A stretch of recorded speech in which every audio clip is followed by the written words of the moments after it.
Okay, everyone, welcome back.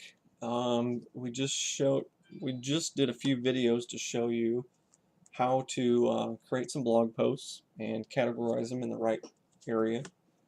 In this video, we're going to kind of focus on the events and how the events work, um, and a few little tips, and we'll actually go through and show you how to create an event as well. So, um, after you log into your dashboard here, you can click on Events, and it's going to show you a listing of all the events that are in here. Now we've got some test stuff in here just to show you the different event categories and whatnot, but let me show you on this screen how the events actually show up to your end users. So when they go and click on events, they're going to see a monthly calendar, and on that monthly calendar they're going to see everything there is to see. So anything you put in here, no matter what it's categorized as, it's going to show up in this calendar here. We also have a way to narrow this down here. So if your customers only want to see events that have anything to do with education, they can click on that one, and that's only going to show the events that are tagged for education. And you can kind of see that right there. So we've got events of March 2017, education. And all we're doing here, we're putting everything in one big, huge calendar, but we're allowing the end user to easily sort through all those events. So let's say they want to see events only for St. Mary and Joseph. They can click on that one, and that's only going to show them events that are tagged or categorized with St. Mary and Joseph. So they can easily go through and see just the events they want. They can actually go in and change the month. They can search by keyword if they want. And just to show you kind of how the events work on the end user side real quick, if an end user clicks on an event that they like, they can automatically import it to their calendar just by clicking here if they have Google, or here if they use something different. And it's a nice interaction because the end user doesn't have to re-enter all this information on their calendar. They just click a button and it'll automatically put it in their calendar. So that's a nice feature of this system. It gives them details down here, time and date, tells them the category, and also there's a venue here. So what you can do, if you have any kind of events, you'll want to make sure that the venues are in here before you start your event.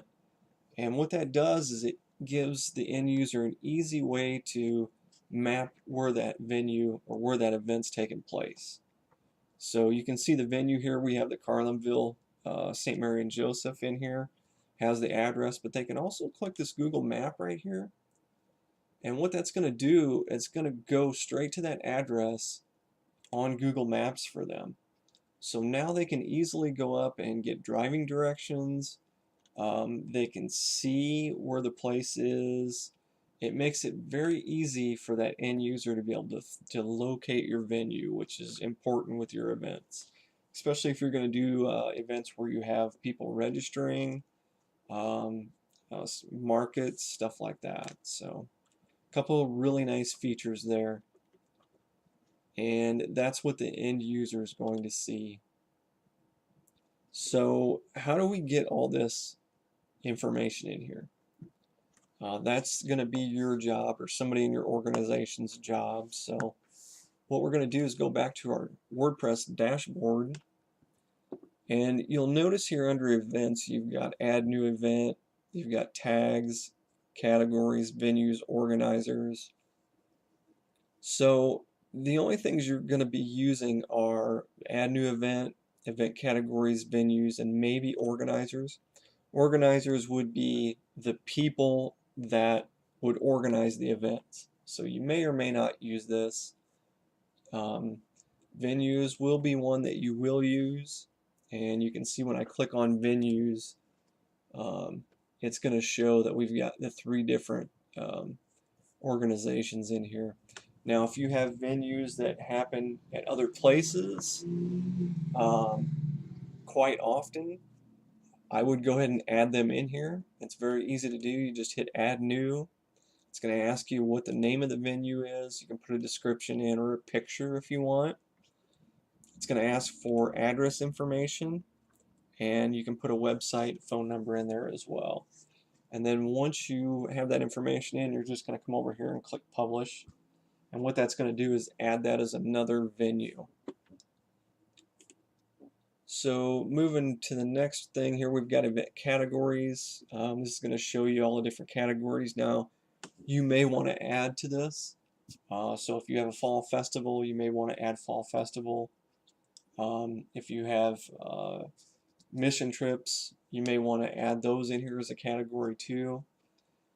And then if you want to actually add an event, you just click add new. You're going to name your event. You can actually put a paragraph or two in here. You can add media if you want. So say you're going to put in something about a fall festival 2017. So we come down here and say you have a video that shows a little bit about what last year's fall festival was like. You can upload that to your YouTube channel. You can come in here and do copy embed code just like we did for the blog post.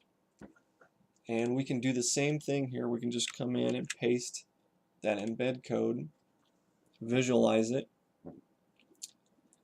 and then that's going to give the end user a little preview of what happened at this event last year.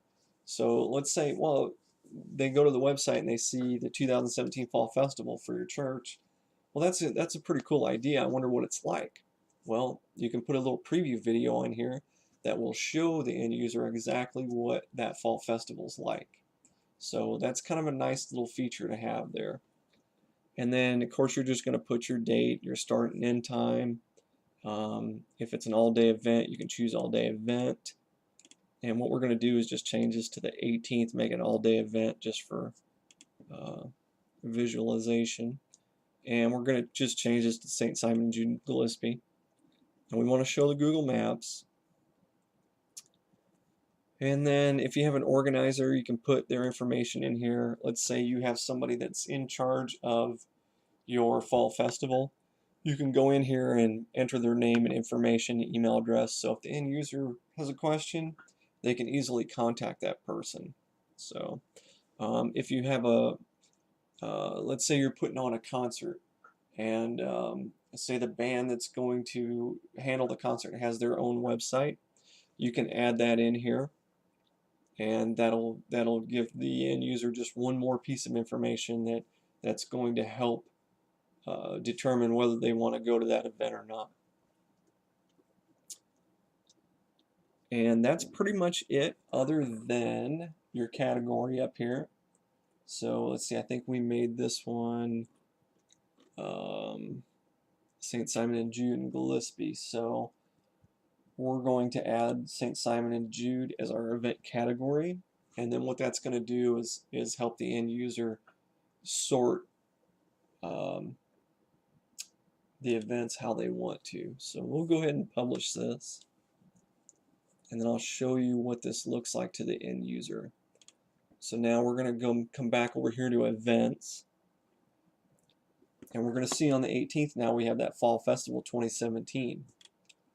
And when I click on that, there's your video. So it looks really nice. Everything's nice and neat. Again, they can export to Google Calendar or their Outlook calendar, however they want there. Here's your venue information with the Google Map tie-in again. So very nice. They can play that video right from this screen. They don't have to go off anywhere else. So if you want to show them what that venue or what that event was like, and you have a video of that, I definitely suggest you put that in here for them. So now we can go back to all events here. Oops. And if you remember, we categorized that under the St. Simon and Jude and Gillespie. So let's say I'm from Gillespie. I'm not from Carlinville or Bunnell. The first thing I'm probably going to do is say, oh, St. Simon and Jude is what I want. So I'm going to go ahead and click on St. Simon and Jude. And then that's going to show only events that are categorized St. Simon and Jude. And then you'll see that fall festival there.